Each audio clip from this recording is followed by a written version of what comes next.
Olá a todos, eu sou a Diana Tasqueto, eu sou doutoranda na Universidade de São Paulo, onde desenvolvo pesquisa em fundamentos de física quântica com projeto financiado pela FAPESP. Bem, o meu objetivo nesta palestra é tentar convencê-los de que, no contexto da física fundamental, não há fronteira clara entre física e filosofia. Considerem a pergunta: o que significa fazer filosofia? Né? A resposta óbvia significa pensar sobre, discutir, propor soluções para problemas filosóficos.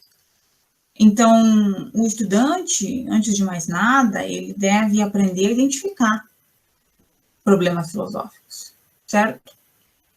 E eu digo para vocês que, no que diz respeito à classe de problemas filosóficos que aparecem na tarefa de tentar entender a natureza da realidade, se você sabe o que é um problema filosófico e você sabe o que é um problema científico, você vai perceber que, com frequência, eles são o mesmo e único problema. E aí, nessas circunstâncias, o entrelaçamento, a interdependência da física e da filosofia são aos olhos. Tudo bem? Mas isso são só palavras, né?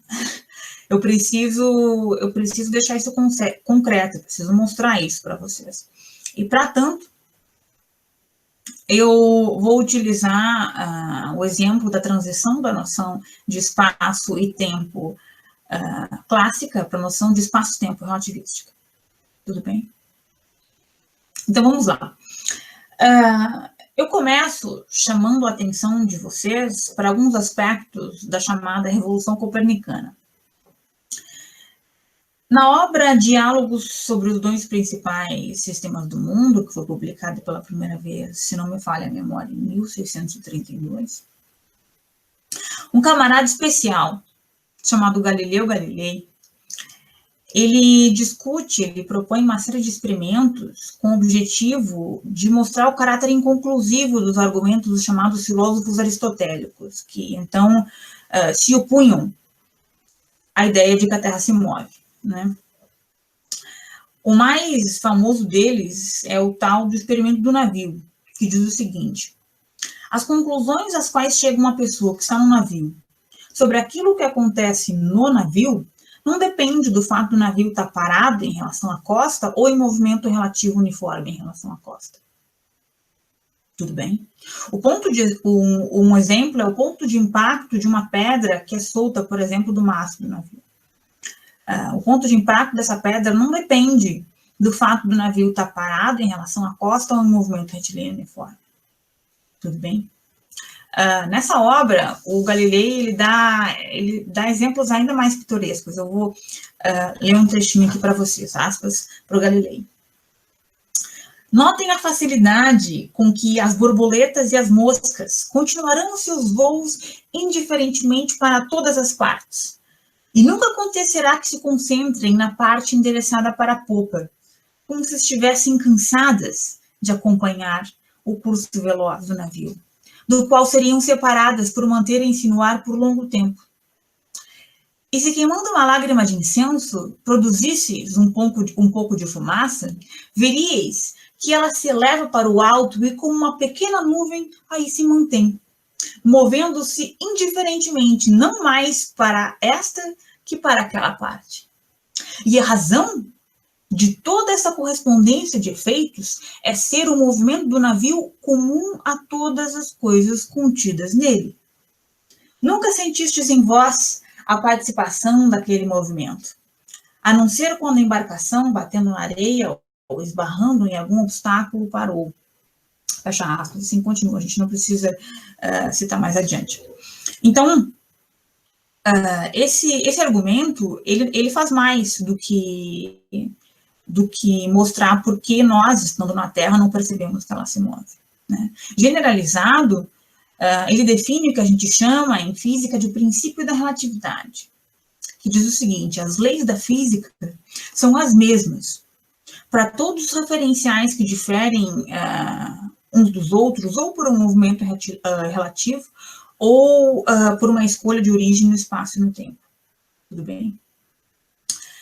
Lembro vocês do que significa referencial ou sistema de referências, né? Simplesmente uma escolha de coordenadas ou eixos cartesianos, por exemplo, com origem arbitrariamente escolhida. Tudo bem? Agora vamos explorar um pouco esse princípio da relatividade. Olha só no que ele implica. Imagine que você está dentro desse navio descrito pelo Galileu, tudo bem? Que está em movimento retilíneo uniforme, digamos, na direção do eixo X para a direita, tudo bem? Em relação à praia. Imagine que tem um amigo seu lá na praia, tudo bem? Paradinho lá, no referencial da praia.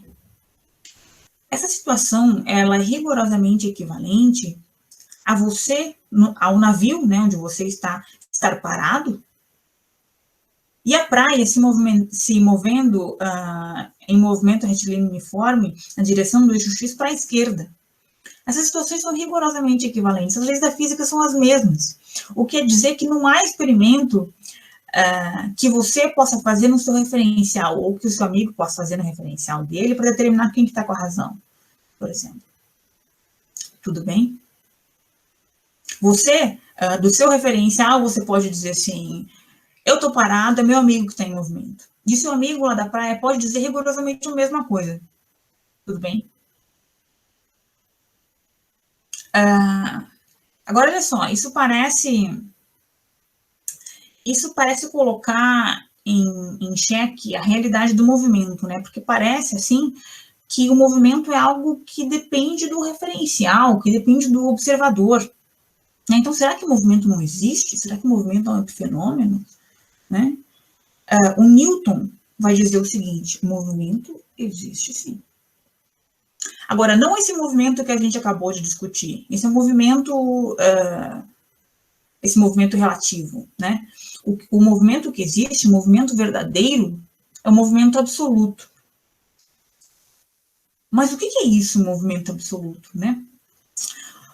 Tudo que se move, gente, se move em relação a algo, tudo bem? Então, o movimento absoluto definido em relação a que um objeto com movimento absoluto se move, a saber, o espaço absoluto. Agora, como que a gente sabe que existe essa coisa, né, o espaço absoluto? Newton vai dizer o seguinte, experimentos. Experimentos nos mostram que o espaço absoluto existe. O argumento vai mais ou menos assim. De acordo com Newton, considerações relacionais são incapazes de explicar o que ele chama de forças inerciais, tudo bem? Essas forças inerciais, elas envolvem, por exemplo, rotações. Não quero dizer referenciais com orientações diferentes, mas sistemas ativamente rotacionais. Vamos fazer um experimento mental. Imagine um universo onde há apenas duas esferas ligadas por uma corda, tudo bem? E imagine que o sistema esferas-corda, ele é impulsionado de maneira que esse sistema gira em torno do seu eixo geométrico, tudo bem? Nota que se não fosse a corda, as esferas tenderiam a fazer um movimento linear, uniforme, certo? Mas, dada a corda, então, a tensão na corda, né, que no caso é a força centrípeta, vai fazer com que esse sistema gire em torno do seu eixo geométrico, certo? Tudo bem? Agora, olha só, imagine que tem um observador que está sentado em uma das esferas. Em um primeiro momento, ele pode achar que ele está parado, né? Mas olha só o que ele pode fazer. Ele pode medir a tensão na corda. E isso lhe permitirá perceber e quantificar a rotação. E ele vai saber que está em movimento. Né? Porque olha que não é possível, nesse caso, fazer considerações relacionais como aquela que a gente fez no exemplo do navio, certo? Não é possível, nesse caso, dizer assim, as esferas estão paradas e é o universo que está girando. né? Não é possível dizer isso porque se as esferas estivessem paradas, não existiria tensão na corda, né? Mas existe tensão na corda, você mede isso. Então, o movimento das esferas é um movimento verdadeiro, esse movimento existe, tudo bem? E como tudo que se move em relação a alguma coisa, esse sistema só pode estar se movimentando em relação ao espaço absoluto. Tudo bem? No Principia, o Newton, ele cita um experimento que ficou muito famoso, que é o chamado experimento do balde, que funciona assim. Imagine um balde com água, está preso em uma corda que está suspensa em algum lugar, tudo bem? Imagine que esse sistema, balde, corda, é torcido muitas vezes de maneira que há energia potencial elástico suficiente na corda para que o sistema gire quando solto. Tudo bem? Agora, o que acontece? Em um primeiro momento, né, o balde está parado e a água está parada também, a superfície da água está plana. Né? E assim, mas assim que o balde é solto e ele começa a girar, nos primeiros instantes a água continua parada, mas ela logo começa a girar também. E aí ela vai começar a subir pelas paredes do balde. E isso, diz Newton, é a evidência do espaço absoluto. Porque se assim não fosse, né, então a gente poderia dizer, seria possível dizer que elas giram, que a água e o balde giram na mesma proporção, né? De tal maneira que seria possível dizer que elas estão em repouso uma em relação à outra, né? Mas isso não acontece, não é isso que a gente observa. Então, diz Newton, o movimento do balde é verdadeiro, existe. E como tudo que se move em relação a algo, o balde só pode estar se movimentando em relação a uma coisa, né? O espaço absoluto. Tudo bem? Eu vou citar mais um exemplo para que vocês não achem, né, que só rotações caracterizam o que Newton chamava de movimento absoluto. Imagine que você está dentro de um avião, tudo bem, que está prestes a levantar voo.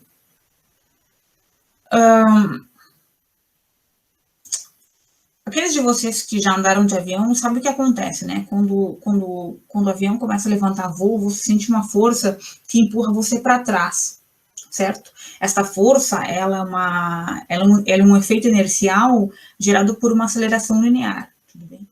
Note que você está parado dentro do avião, mas você sente essa força, certo? Nesse ponto da minha fala, é pertinente fazer uma distinção agora entre referenciais inerciais e referenciais não inerciais. Referenciais inerciais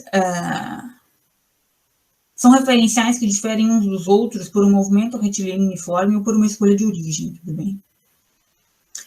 E para estes referenciais, a gente sabe que vale o princípio da relatividade de Galilei, certo? As leis da física são as mesmas.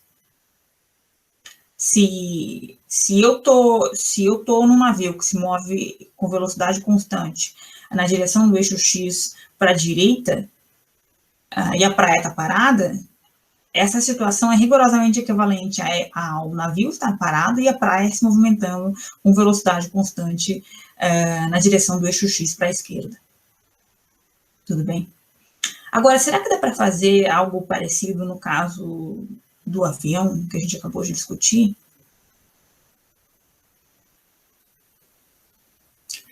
Não dá, né? Não dá para dizer que que a situação que o avião está indo na direção do eixo X, por exemplo, para a direita, e a pista está parada, é equivalente ao avião estar parado e a pista em movimento constante na direção do eixo X para a esquerda, certo? Por que não? Porque você que está dentro do avião, você sente uma força, e quem está na pista não sente nada, certo? Então, não há simetria. Não há nesse caso, que você está num referencial não inercial, né, sentindo essa força, não há simetria no caso como há no caso de referenciais inerciais, tudo bem? Nota que o que tá em jogo aqui, em última instância, é a realidade do movimento. A gente tende a achar que o movimento existe, né? Afinal, assim parece ser. Mas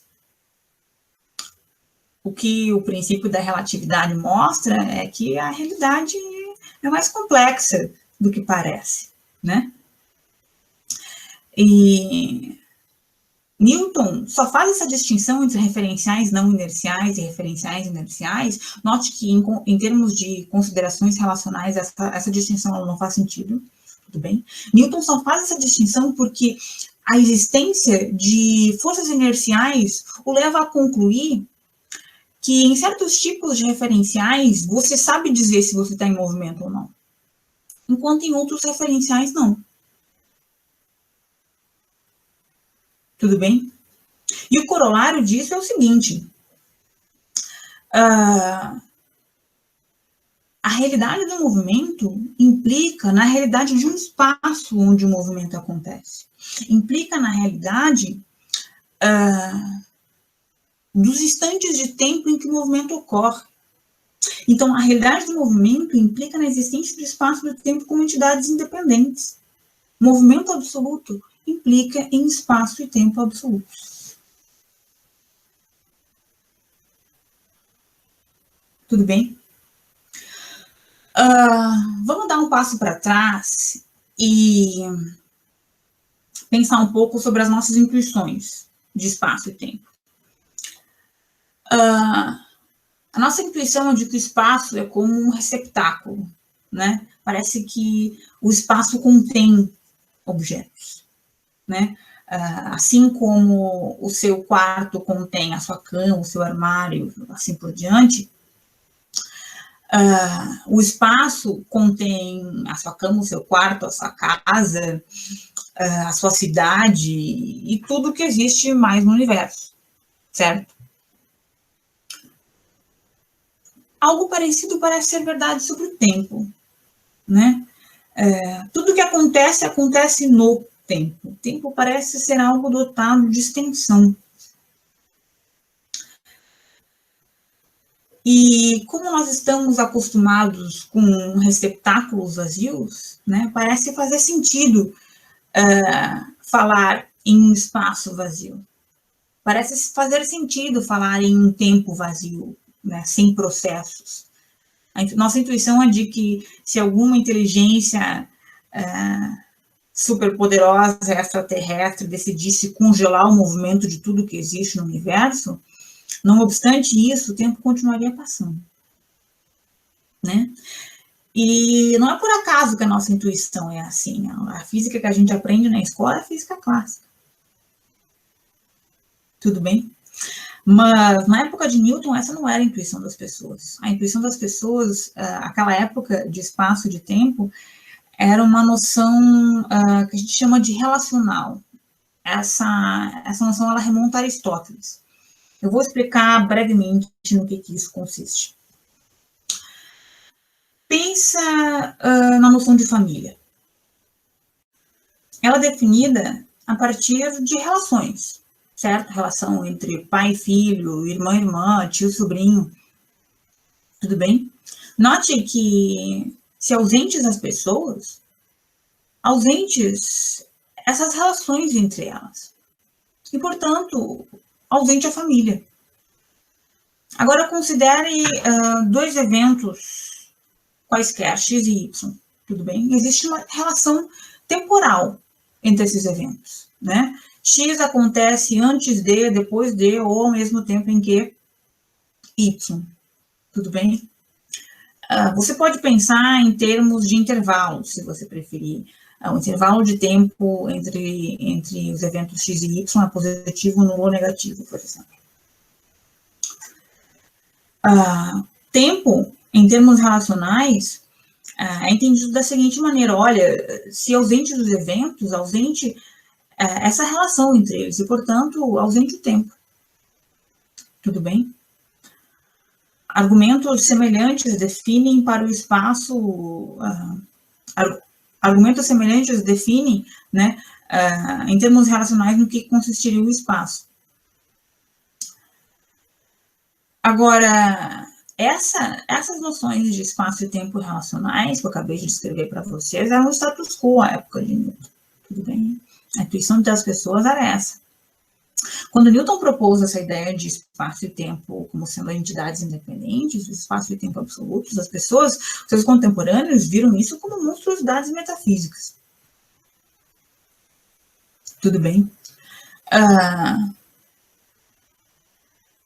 Leibniz bolou argumentos muito engenhosos contra a noção de espaço e tempo absolutos. Tudo bem, mas Leibniz defendia, como eu disse, o status quo da época, que era a noção relacional, né? Eu não vou entrar nessa discussão, o que seria a discussão a discussão sobre as noções substantivistas de espaço e tempo, que vem espaço e tempo como entidades independentes, né, como faz o Leibniz, versus a concepção relacional, porque esse não é o escopo da palestra. Mas eu chamo a atenção de vocês para o seguinte, nota que essa noção de metafísica de espaço e de tempo, ela não é consequência da física clássica, ela é condição para a física clássica. Tudo bem? Nota o seguinte, eu vou compartilhar minha tela aqui com vocês rapidinho.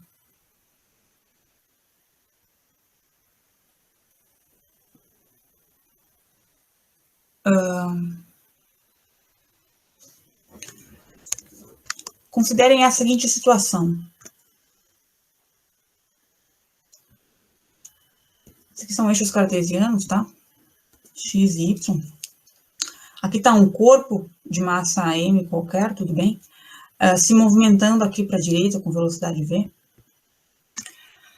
Estou certa que vocês desenharam algo muito semelhante quando vocês estavam na escola, né?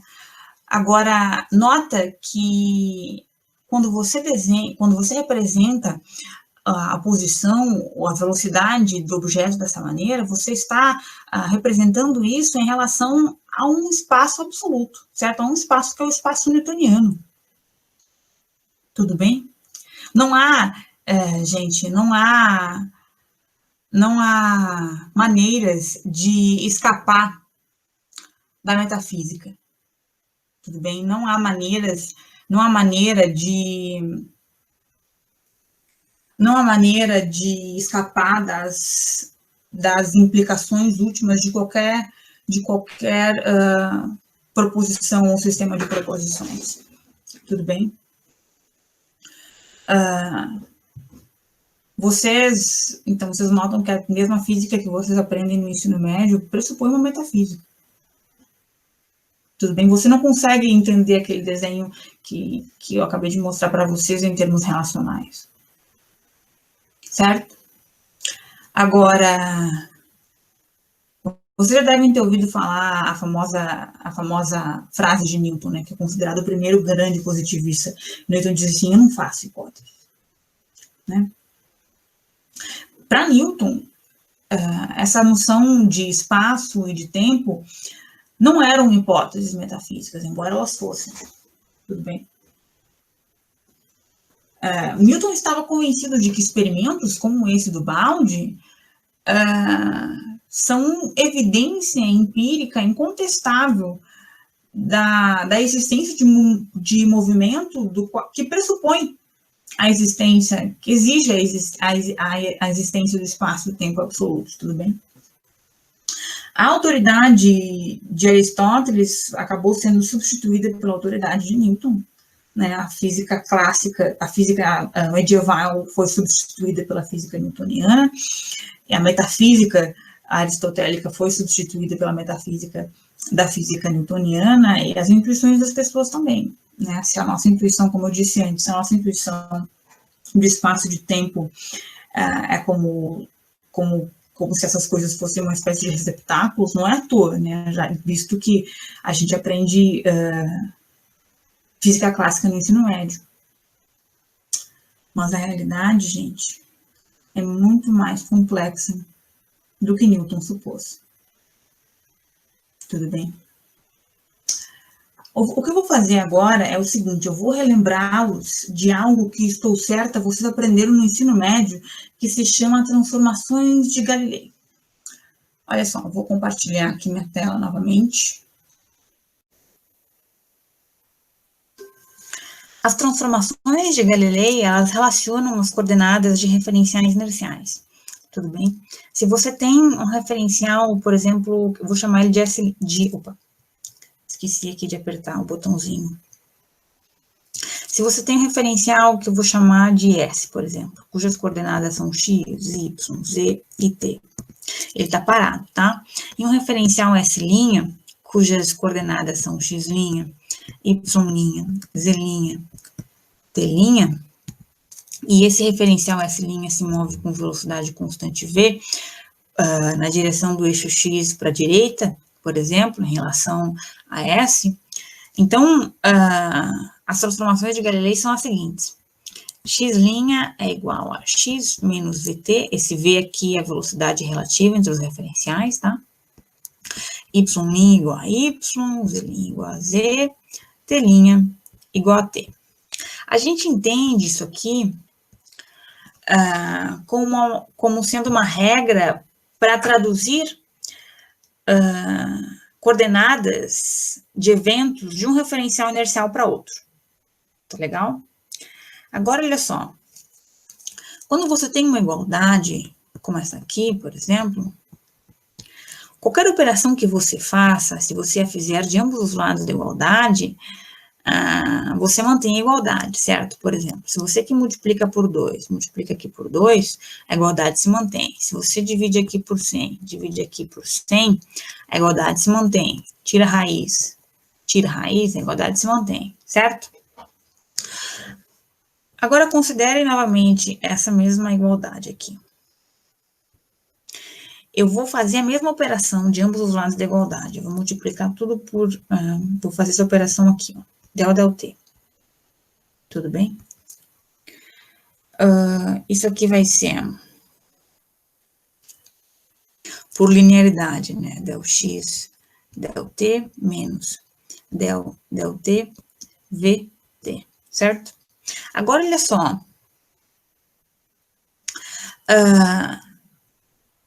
T é igual a T', certo? Então, eu posso reescrever esse cara da seguinte maneira. Del X', del T'. Eu posso colocar um linha aqui. Que vai ser igual, então, a del X, del T, menos V. Lembra que V é uma constante, então eu posso colocar isso aqui para fora da operação, certo? Del T, del T. Isso aqui igual a 1, certo? E eu concluo o seguinte. Que a velocidade de um corpo no referencial S', lembra da definição de velocidade? É exatamente isso aqui, deslocamento por intervalo de tempo. Isso aqui vai ser a coordenada da velocidade do corpo no referencial S, menos a velocidade relativa entre os referenciais. Está aqui a transformada de velocidades. Tudo bem? Estou certa que vocês já devem ter visto isso na vida alguma vez, né, na escola. Eu quero que vocês considerem este fato à luz de outro, que é o seguinte. Maxwell provou ser consequência das leis do eletromagnetismo, isso aí no final do século XIX, que a velocidade da luz é uma constante. Tudo bem? Essa velocidade é a velocidade de limite da natureza. Nada viaja mais rápido do que a velocidade da luz. E a gente chama essa constante de C. Tudo bem? C é a velocidade da luz. E em SI, isso equivale a aproximadamente 300 mil metros por segundo.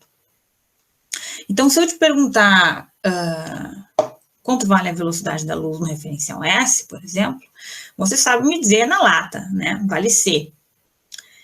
E no referencial S'? Bom, de acordo com essa transformação que a gente acabou de derivar aqui, né? No referencial S' teria que ser isso aqui. Certo? Mas espera aí. A gente discutiu antes que vale para referenciais inerciais e o princípio da relatividade, né? As leis da física são as mesmas para todos os referenciais inerciais. Então, se no referencial inercial S a velocidade da luz é c, no referencial inercial S' também deve ser c. E, no entanto, a gente acabou de derivar isso aqui, né? Em contradição com o princípio da relatividade. Então, ou a velocidade da luz não é constante, igual a c, ou há um problema com as transformações de Galilei, ou ambas as coisas, né, por modos Tollens. A velocidade da luz ser constante igual a c, gente, é um fato experimental muito bem estabelecido. Então, o problema não deve estar aí. O problema está nas transformações de Galilei. Elas precisam ser substituídas, tá? Então, a gente precisa ir atrás das transformações corretas. Elas são as chamadas transformações de Lorentz. E é isso que a gente vai fazer agora. Tá legal? Eu quero que vocês considerem a seguinte pergunta. Como que a gente faz, né? Para construir, para fazer esse descobrimento, né? Para construir as transformações corretas. O que a gente sabe, né? O que a gente pode tomar por fato? Francis Bacon famosamente disse, né, a natureza só pode ser comandada se ela for obedecida. O que a gente sabe é que vale o princípio da relatividade, isso é um fato experimental, né? E a gente sabe que vale também a velocidade, a constância da velocidade da luz, esse é outro fato experimental. E tomando esses fatos experimentais por postulados, gente, você segue toda a teoria da relatividade restrita. Tudo bem? Eu vou mostrar isso para vocês agora, de maneira muito simples, resumida, mas eu vou fazer assim, eu vou derivar as transformações de Lorentz para vocês, que são o coração da teoria da relatividade restrita, né? E eu vou fazer de um jeito muito mais simples e direto do que os livros de física costumam fazer. E eu peço, então, que vocês acompanhem o meu raciocínio com bastante atenção. Eu vou ser muito didática e eu quero que vocês se deem conta, à medida em que a gente avança nisso, na argumentação, como que de maneira tecnicamente tão simples a gente faz descobertas científicas, né, faz descobertas sobre o mundo físico tão extraordinárias e com implicações filosóficas tão profundas. Tudo bem? Então, vamos lá. Deixa eu apagar isso aqui, que eu não vou usar mais. Eu começo apresentando para vocês algo que a gente chama em física de relógio de luz.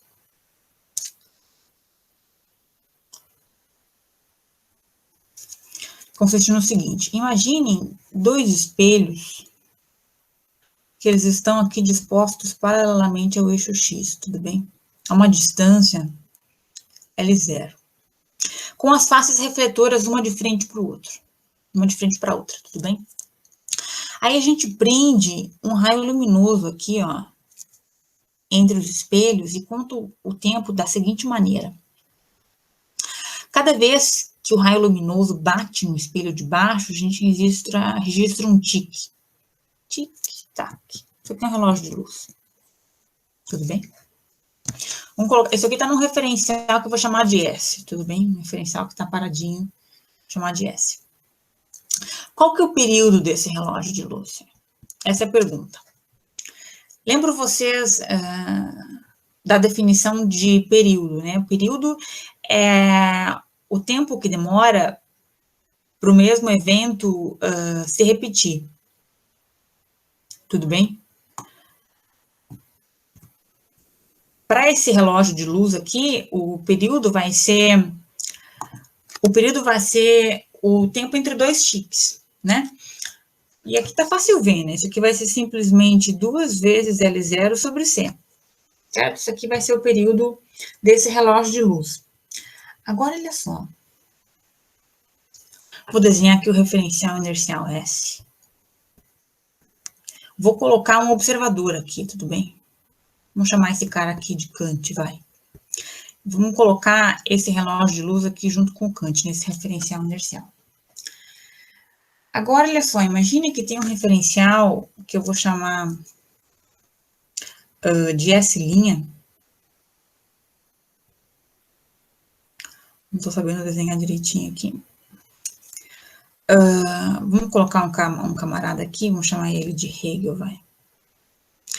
E esse referencial S' se move com velocidade constante v na direção do eixo x para a esquerda, em relação a Kant. Tudo bem? Agora, a gente sabe, né, a gente discutiu antes, que de acordo com o princípio da relatividade, essa situação é rigorosamente equivalente a Hegel, aqui no referencial S', estar parado, e o Kant no referencial, opa, esse aqui é o referencial S. E o Kant aqui no referencial S, vou desenhar aqui de novo o espelho, o relógio de luz, se movendo com velocidade constante v para a direita, em relação a Hegel, certo? Vou diminuir aqui o zoom para vocês verem. Melhora a situação. Essas situações aqui, de acordo com o princípio da relatividade, elas são rigorosamente equivalentes, certo? E o que a gente quer saber agora é o seguinte, como que o Hegel enxerga esse relógio de luz aqui? Tudo bem? Porque para ele, esse relógio de luz está se movimentando com velocidade constante v para a direita, certo? Então, vamos lá. Deixa eu aumentar de novo o zoom aqui.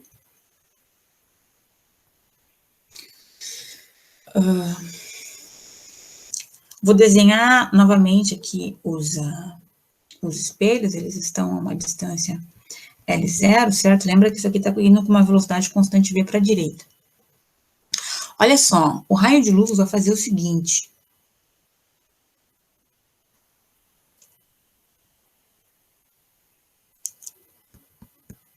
Tic, tac, tic, certo? Agora o que a gente quer determinar é o período desse relógio de luz aqui, quer dizer, é o mesmo relógio de luz, mas tal como observado por Hegel, tudo bem? Eu vou chamar esse período aqui de T1. Olha só. Nota que esse tamanho aqui, ó, é V, né? Porque essa coisa está indo para a direita com velocidade V, vezes a metade do período, certo? E esse tamanho aqui, ó, é C, que é a velocidade da luz, certo? Vezes a metade do período. Dividido por 2. Meu 2 aqui tá meio mal. Agora, olha só, nota que isso aqui é um triângulo retângulo, né, gente? E a gente sabe que para triângulos retângulos vale o teorema de Pitágoras, né? A soma dos quadrados dos catetos é igual ao quadrado da hipotenusa. Então tá, então vamos escrever isso. Tenho que CT1 sobre 2 ao quadrado é igual a L0 ao quadrado, certo? Esse tamanho aqui é L0, mais VT1 sobre 2 ao quadrado. Agora, olha só, a gente determinou antes que T0 vale isso aqui, certo? Então, olha só. Vou escrever aqui no cantinho, para não poluir muito. T0 é igual a 2L0 sobre C. Se eu multiplico ambos os lados da igualdade por C sobre 2, ó, esse C cancela com esse C, e eu tenho que L0 é igual a CT0 sobre 2. Eu vou usar essa informação aqui agora. Eu vou substituir L0 aqui embaixo por essa expressão aqui. Tudo bem? Então, vamos lá. CT1 sobre 2 ao quadrado. Agora, vou substituir aqui o L0 por CT0 sobre 2 ao quadrado, mais VT1 sobre 2 ao quadrado. Agora, eu vou multiplicar por 4 de ambos os lados da igualdade. Tudo bem? Então, esse 4 vai cancelar com esse 2 que está no denominador, né? Desses termos. E a gente tem o seguinte, que CT1 ao quadrado é igual a CT0 ao quadrado mais VT1 ao quadrado. Agora, eu vou subtrair VT1 de ambos os lados da igualdade. Eu vou ter CT1 ao quadrado menos VT1 ao quadrado igual a CT0, C ao quadrado, T0 ao quadrado, mais VT1 ao quadrado, menos VT1 ao quadrado. Isso aqui dá zero, né? Então, eu tenho essa igualdade aqui. Agora, eu vou fazer o seguinte, eu vou isolar o T1 ao quadrado, tá? Vou escrever assim, ó. Vou escrever essa coisa aqui do seguinte jeito, T1 ao quadrado, C ao quadrado, menos V ao quadrado. Tá legal? Isso aqui vai ter que ser igual a C ao quadrado, T0 ao quadrado.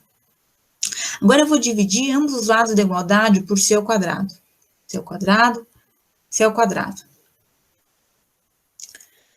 E eu tenho o quê? T1 ao quadrado, C ao quadrado sobre C ao quadrado é 1, certo? Menos V2 sobre C2. Que vai ser igual a T0 ao quadrado, certo? Esse C2 cancelou com esse C2 aqui no denominador. Agora, eu vou dividir ambos os lados da igualdade, olha só, por esse fator aqui. 1 menos V2 sobre C2. 1 menos V2 sobre C2. Isso aqui cancela.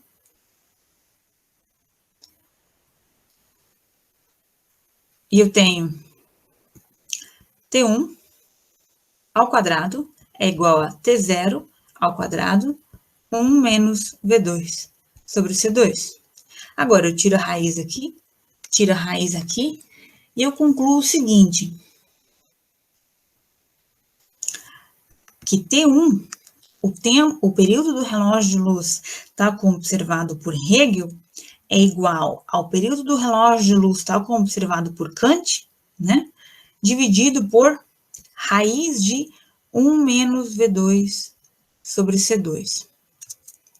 Eu vou definir o seguinte, ó, vou chamar de gama essa expressão aqui, tudo bem? E eu posso reescrever, então, esse resultado aqui da seguinte maneira, T1 igual a gama T0. Olha só, gente. V é sempre menor ou igual a C, certo? De tal modo que esse número aqui no denominador dessa expressão é sempre menor do que 1. De modo que gama vai ser sempre maior ou igual a 1. Tudo bem? Então, isso aqui está me dizendo o seguinte, o período do relógio de luz para Hegel é maior do que o período do relógio de luz para Kant. Ou seja, para Hegel, o tempo passa mais devagar. Tão mais devagar em relação ao passar do tempo para Kant, quanto maior for esse fator gama. E esse fator gama será tão maior quanto maior for a velocidade relativa entre os referenciais. Isso aqui caracteriza, gente, o que a gente chama em relatividade restrita de contração do espaço. Tudo bem? Agora, olha só, vamos adiante.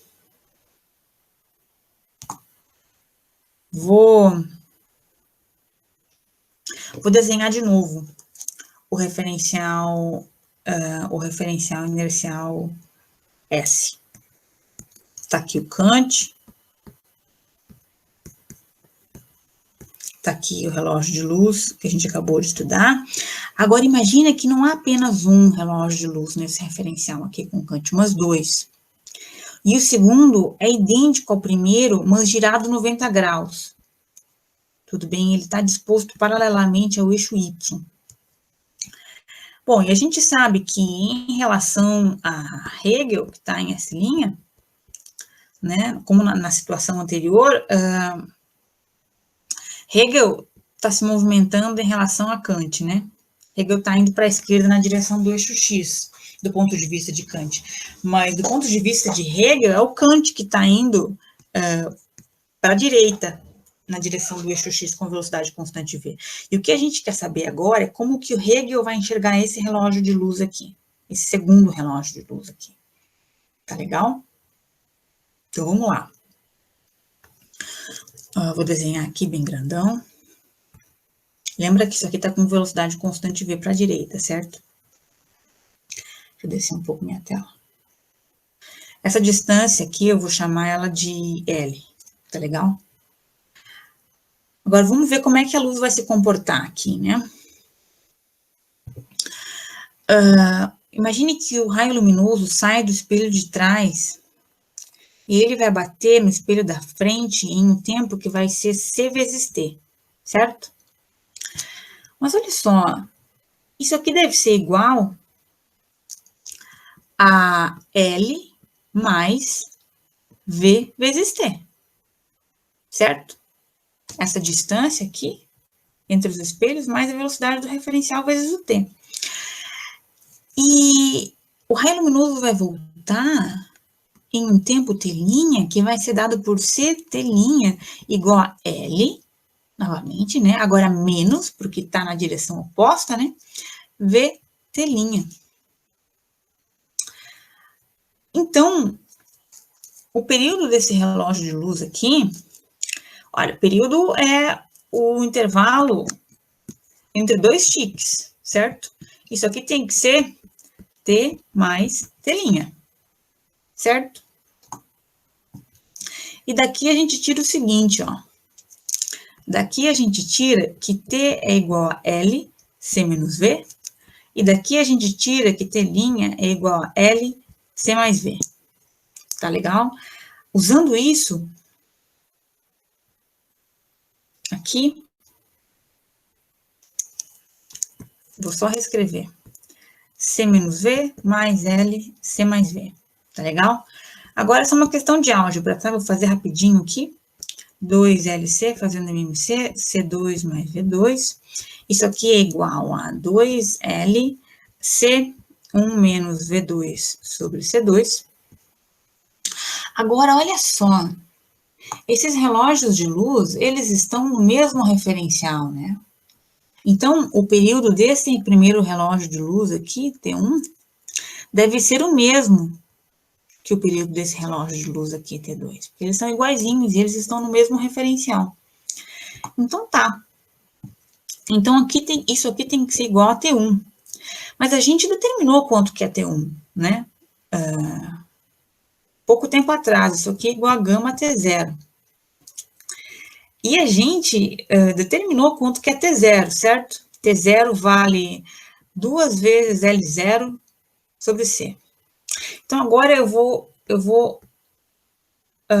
usar esses dois fatos aqui, ó. Essas igualdades aqui. Olha só. Vou escrever aqui embaixo.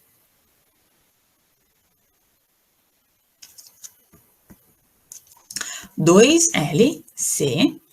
E esse fator aqui, nota que é simplesmente gama ao quadrado, certo? Vou escrever aqui, gama ao quadrado. Isso aqui tem que ser igual a... Vamos voltar lá. Gama 2L0 vezes C.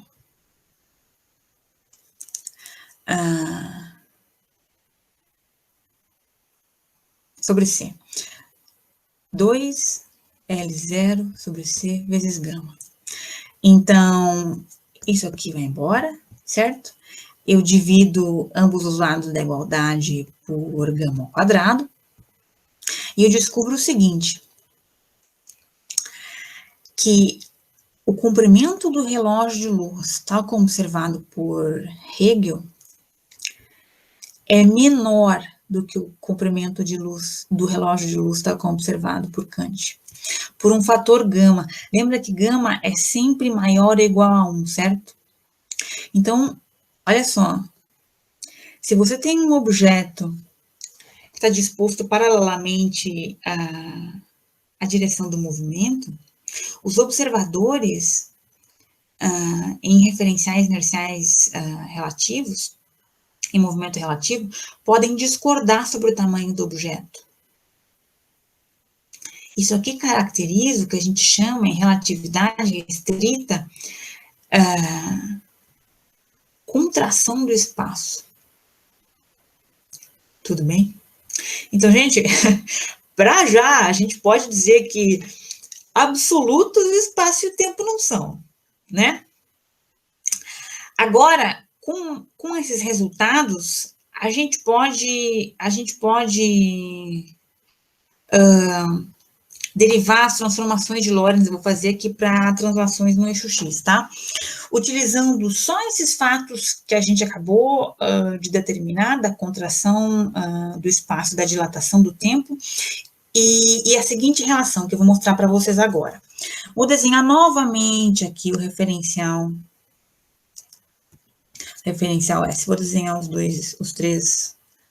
as três dimensões agora, x, y, z. Vou chamar a origem desse referencial aqui de O, tudo bem? Vou até trocar a cor da caneta aqui para referenciar, para desenhar outro referencial. Vou desenhar o referencial S' agora, tudo bem?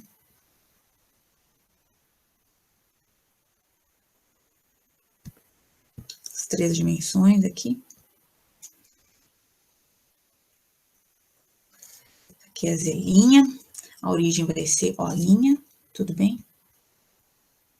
Finalizando aqui, isso aqui vai ser Y', esse aqui é o referencial S'. Tá legal? E a gente vai considerar, imagina um evento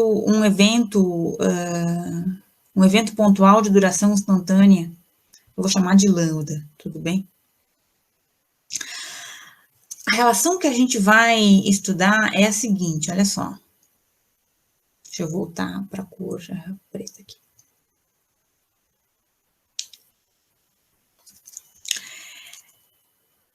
Esse vetor aqui, ó, a distância entre esses dois pontos, a origem do referencial S e o ponto no espaço onde acontece esse evento que eu estou chamando de lambda aqui, isso aqui tem que ser igual a distância entre as origens dos referenciais, certo? Mais a essa distância aqui.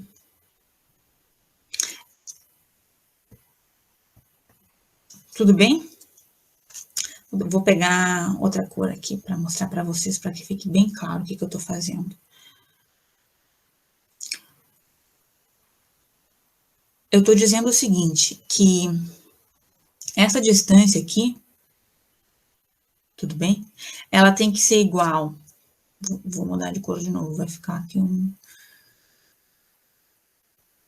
uma coisa bem colorida. Tem que ser igual a essa distância aqui, né, que eu desenhei o azul, tem que ser igual a essa distância, né, mais essa distância aqui. É isso que está escrito aqui. É isso que eu acabei de escrever aqui. Tudo bem? E com essa relação, gente, com os resultados que a gente acabou de descobrir, de dilatação do tempo e contração do espaço, a gente consegue construir as transformações de Lorentz. Tá legal? Vamos considerar como é que... deixa eu voltar para... Eu não lembro, onde é que está meu... Eu preciso voltar para a cor. Para essa cor aqui. Vamos estudar como é que essa relação aqui... Como que um observador em S observa essa relação aqui, tudo bem? Essa distância aqui, para ele, né, vai ser o quê? Essa distância aqui vai ser simplesmente... Vou diminuir aqui para vocês conseguirem enxergar melhor. Essa distância aqui, para ele, né, vai ser igual a x, simplesmente. Essa distância aqui vai ser igual a v vezes t, certo? E essa distância aqui, ó, vai ser igual a x... Opa, eu esqueci, tinha esquecido falha grave. Eu esqueci de colocar um linha aqui nesse x. Pronto. Resolvido.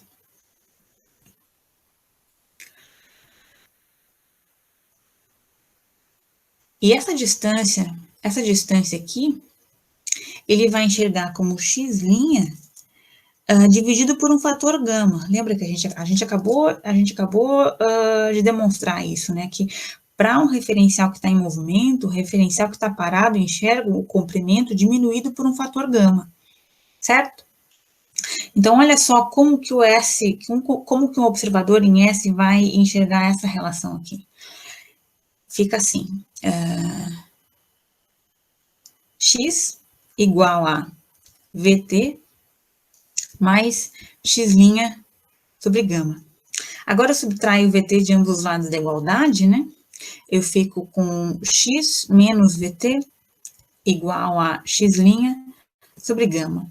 Multiplicando por gama em ambos os lados da igualdade, eu tenho a transformada de Lorentz para translações no eixo X. Tá aqui. Tudo bem? Onde o referencial linha se move com velocidade v constante para a direita em relação a S. As outras coordenadas espaciais, elas ficam iguais, tá legal? Z igual a Z'. A transformada é só na direção paralela ao movimento, tá?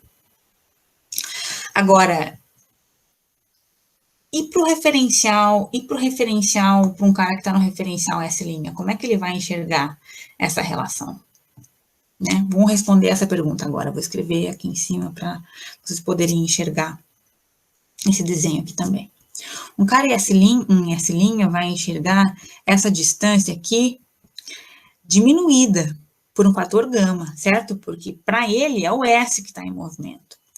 Essa distância aqui vai ser V vezes T', certo? E essa distância aqui, para ele, para uma pessoa que está no referencial S', vai ser igual a x', simplesmente. Então, essa relação, perdi meu mouse de novo, gente. Tá aqui. Essa relação aqui, ó, para S' vai ficar assim.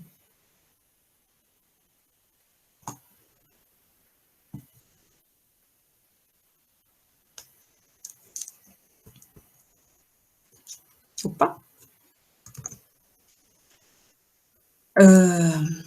X sobre gama é igual a VT' mais x'. Então, multiplicando por gama em ambos os lados da igualdade, né? A gente tem x é igual a gama x' mais VT'. Tá aqui.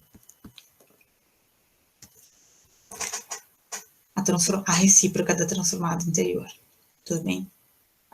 E claro, né? A transformada, como eu disse antes, para translações, ela só acontece na direção paralela ao movimento. Então, y igual a y', z igual a z'.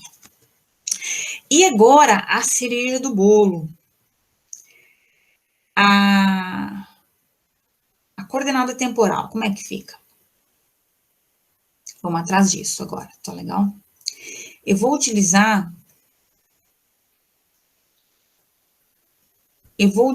esses resultados que a gente acabou de derivar. Tá legal? Eu vou utilizar isso aqui. E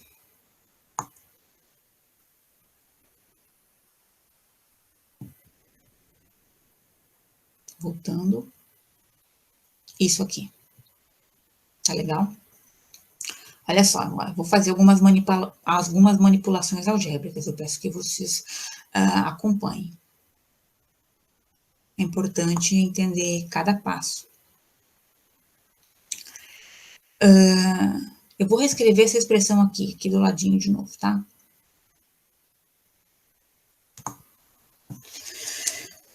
X é igual a gama x' mais VT', certo? Isso que está escrito lá. Agora eu vou dividir por gama de ambos os lados da igualdade. Tá legal? Então, eu tenho aqui x sobre gama é igual a x' mais VT'. Agora, eu vou usar aquela igualdade que eu determinei para x' e vou substituir aqui. Tudo bem?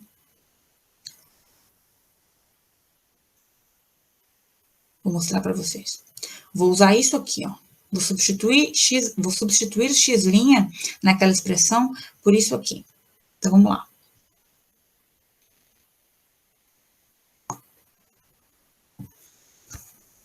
X sobre gama é igual a gama x menos v vezes t mais vt'. Agora eu vou dividir por gama novamente de ambos os lados da igualdade. Tudo bem? Então, eu fico com x sobre gama ao quadrado é igual a x menos vt mais vt' sobre gama, certo? Agora, opa, não ficou bem desenhadinho. Agora, eu vou subtrair x de ambos os lados da igualdade e somar vt de ambos os lados da igualdade. Tudo bem? Então, eu fico com x sobre gama ao quadrado menos x mais vt igual a vt' sobre gama. Agora, eu vou reescrever esse gama explicitamente aqui, tá? Eu fico com x, 1 menos v2 sobre c2, menos x mais vt igual a vt', t' não ao quadrado, a Diana, linha sobre gama. Agora, me acompanhe, tá, gente? Não me abandonem. Vamos lá, a gente tá chegando. Agora eu vou fazer a distributiva aqui, tá? Então, eu vou ficar com x menos xv ao quadrado sobre c ao quadrado, menos x mais vt, igual a vt' sobre gama. Agora, nota que o x cancela, né? Esse x aqui cancela com esse x, de maneira que eu tenho v vezes t menos xv2 sobre c2, igual a vt' sobre gama. Agora, eu vou fazer o seguinte, ó. Eu vou dividir por v. Opa! Eu vou dividir por v de ambos os lados da igualdade. Tá legal?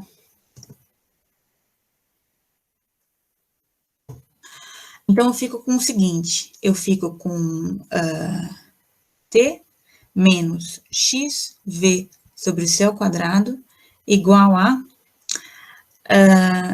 t' sobre gama. Multiplicando por gama de ambos os lados da igualdade, a descoberta. A transformada de Lorentz temporal é a seguinte: t' igual a gama t menos x vezes v sobre c ao quadrado. Tá aqui. Nota que a transformada temporal, ela depende da coordenada espacial e do movimento relativo entre os referenciais. E o corolário disso é o seguinte, olha só. Vou descer um pouquinho a tela novamente. Se você perguntar para um observador galileano, né, o que significa dois eventos serem simultâneos,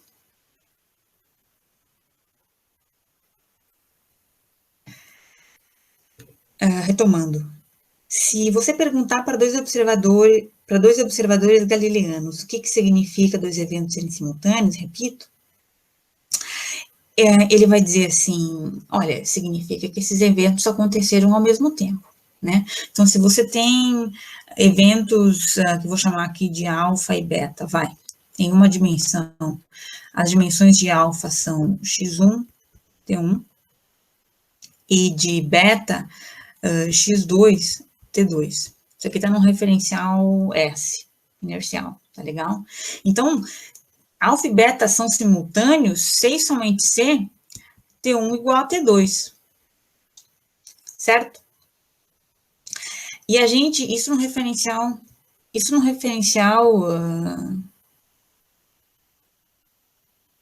Isso no referencial inercial S, né?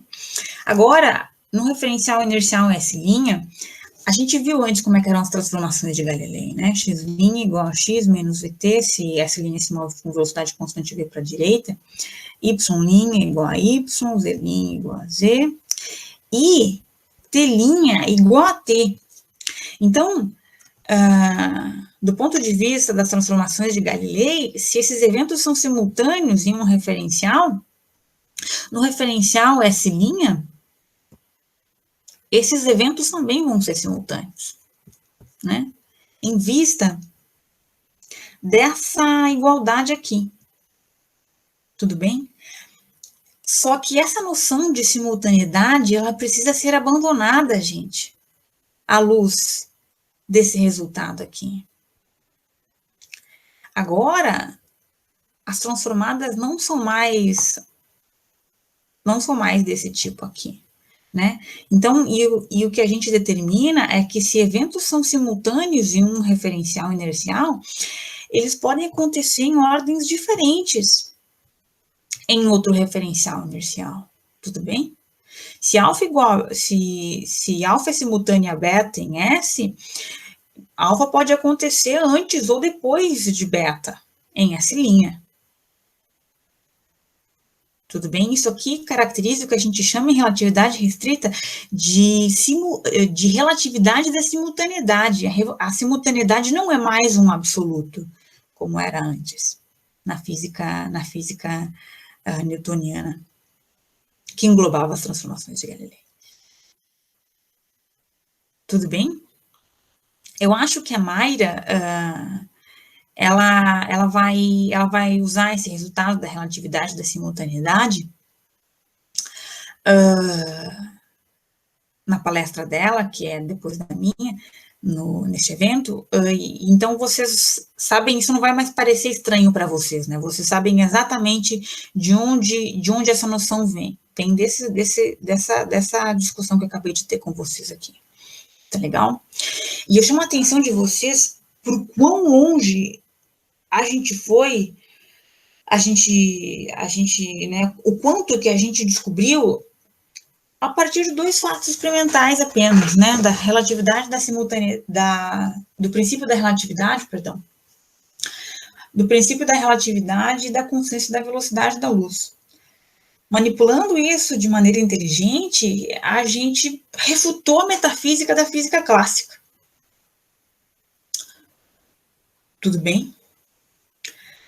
Mas as implicações metafísicas, gente, não param aí.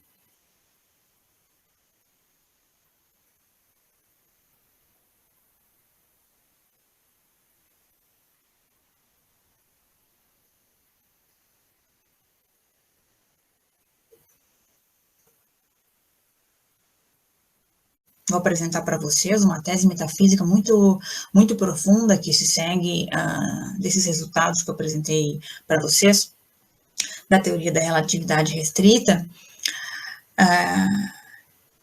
Tese metafísica essa que a gente não poderia ter almejado ou vislumbrado a partir dos fatos experimentais com os quais nós iniciamos o nosso raciocínio, né? E, então, isso ilustra também a maneira com que a física e a metafísica estão entrelaçadas. E para apresentar essa tese para vocês, eu vou precisar de uma noção que os filósofos, os matemáticos chamam de relação de equivalência, que consiste no seguinte: seja R um conjunto qualquer num vazio. A gente diz que a relação R que está contida no produto cartesiano de x com x é uma relação de equivalência em x, se R satisfizer os seguintes quesitos. Para todo A que pertence a x, A é equivalente a A. Essa propriedade a gente chama de reflexividade. Se A é equivalente a B e B é equivalente a A, se A é equivalente a B, então B é equivalente a A. Certo? Essa propriedade a gente chama de simetria. E se A é equivalente a B e B é equivalente a C, então A é equivalente a C. Tudo bem? Essa propriedade a gente chama de de transitividade. Agora, considere o seguinte, seja R, nessa definição, a realidade, tudo bem? A realidade, então, vai ser uma relação de equivalência, no sentido de conjunto de coisas que são simultâneas para um observador a cada instante. A gente vai entender isso por realidade. E R é um subconjunto de X com X, lembra? E X é o universo, tudo bem? Seja X o universo, no sentido do senso comum, no sentido de a totalidade das coisas que existem. Nota que se segue, então, com essas definições, que se eu e você somos reais, então tudo o que é real para mim também é real para você. Vamos sistematizar esse raciocínio. Primeiro, o meu agora é real. Essa é a nossa primeira premissa. A segunda é a seguinte: há pelo menos um outro observador, como você, por exemplo, que é real e pode, demais, estar em movimento relativamente a mim.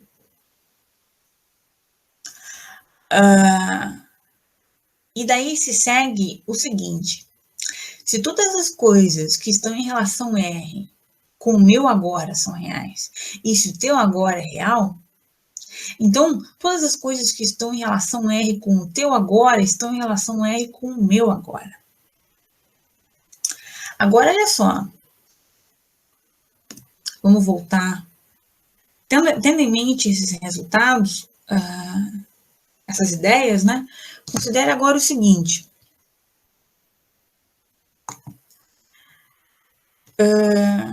Cadê minha caneta? Aqui. Imagine, vou desenhar aqui a Terra. Imagine que você se prendeu num foguete e você viajou para uma estrela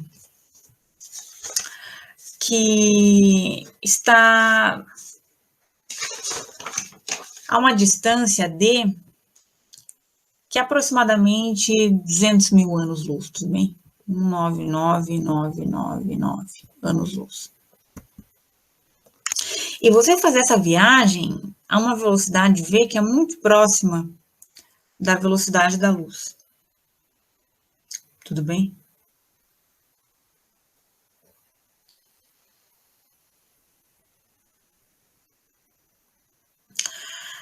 Imagine que você leva 2 anos para fazer essa viagem, tudo bem? Você demora 1 ano para ir, 1 ano para ir e outro para voltar. Tempo total de 2 anos.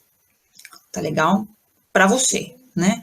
A pergunta agora é: quanto tempo vai ter se passado na Terra quando você voltar? A gente deduziu antes qual expressão, qual fórmula utilizar para determinar essa informação, né?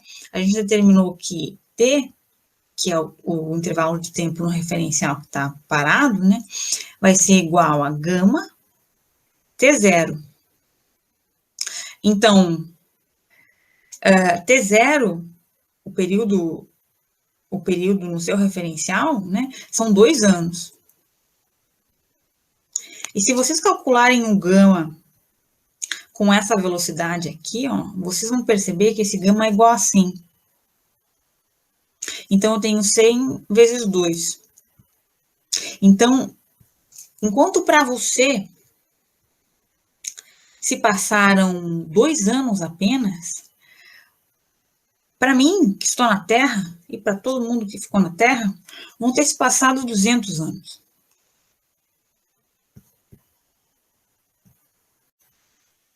Agora, olha só, a gente discutiu, a partir dessa noção de relação de equivalência, sendo a realidade uma relação de equivalência, que tudo o que é real para você é real para mim também. Então, com esse resultado que a gente acabou de obter, né, nessa viagem se passam 2 anos apenas para você, enquanto que no referencial da Terra se passaram 200 anos. Então, como é que posso dizer isso? o agora, o seu agora, sendo você real para mim, e o seu agora deve ser real para mim também, mas o seu agora está no meu futuro, percebe? Então, a conclusão que a gente chega disso é a seguinte: o futuro já existe.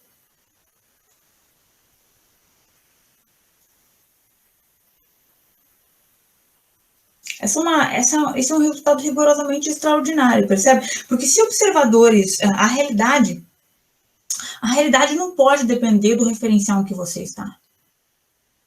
E se observadores em referenciais inerciais diferentes discordam sobre intervalos de tempo, então existem eventos que são reais para um observador, né, que estão no agora de um observador, mas que ainda não aconteceram para outro observador. Mas eles devem existir, não obstante esse fato. Então, a gente deve concluir o seguinte, que o futuro não é aberto. A realidade, ela é como um bloco fechado. Tudo bem? Não há o vir a ser, né? Não há o becoming, tudo é. A nossa intuição de tempo newtoniana, né, de que o tempo parece ser uma variável na qual pontos são continuamente adicionados. Né? A gente tem a ideia de que a cada instante uma fatia da realidade surge e outra é destruída. Né? Mas não é esse o caso, à luz desse resultado que eu acabei de mostrar para vocês. Né? Tudo existe de uma só vez. A realidade é como um bloco fechado, repito.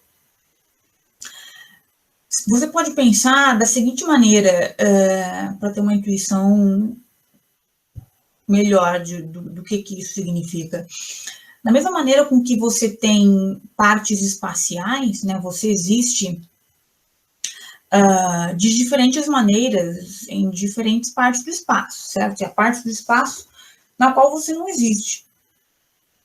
Mas o espaço existe todo de uma vez, certo? Da mesma maneira o tempo.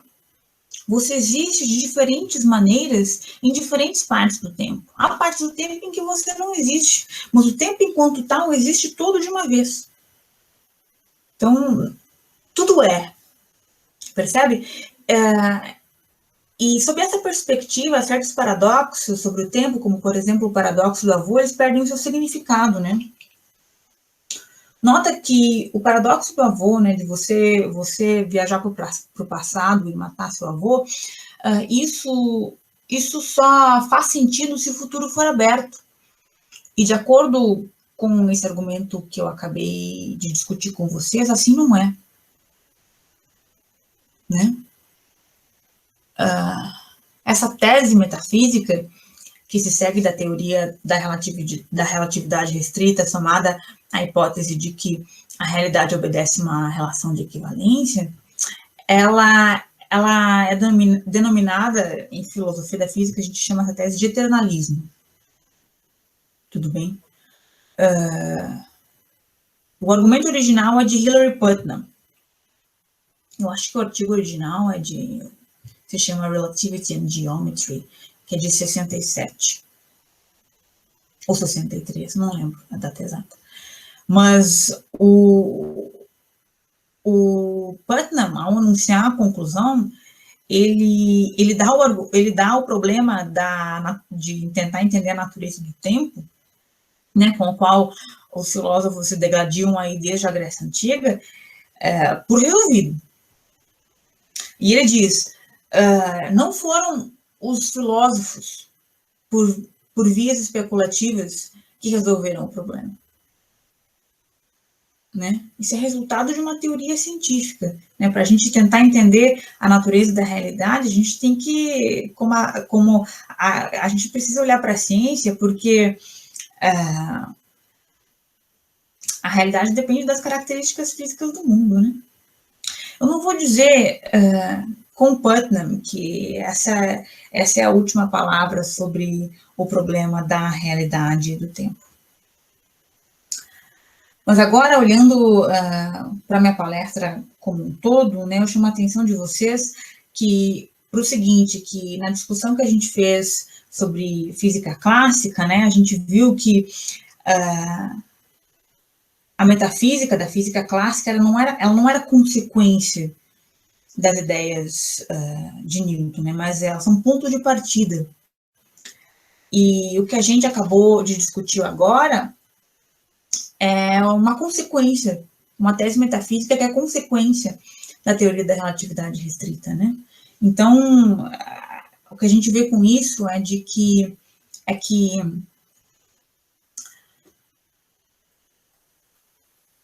a metafísica, reformulando, a física, ela produz metafísica e ela se alimenta da metafísica também. Tudo bem? Então, o caminho do cientista que quer entender a natureza da realidade, o caminho do filósofo que quer entender a natureza da realidade é o mesmo.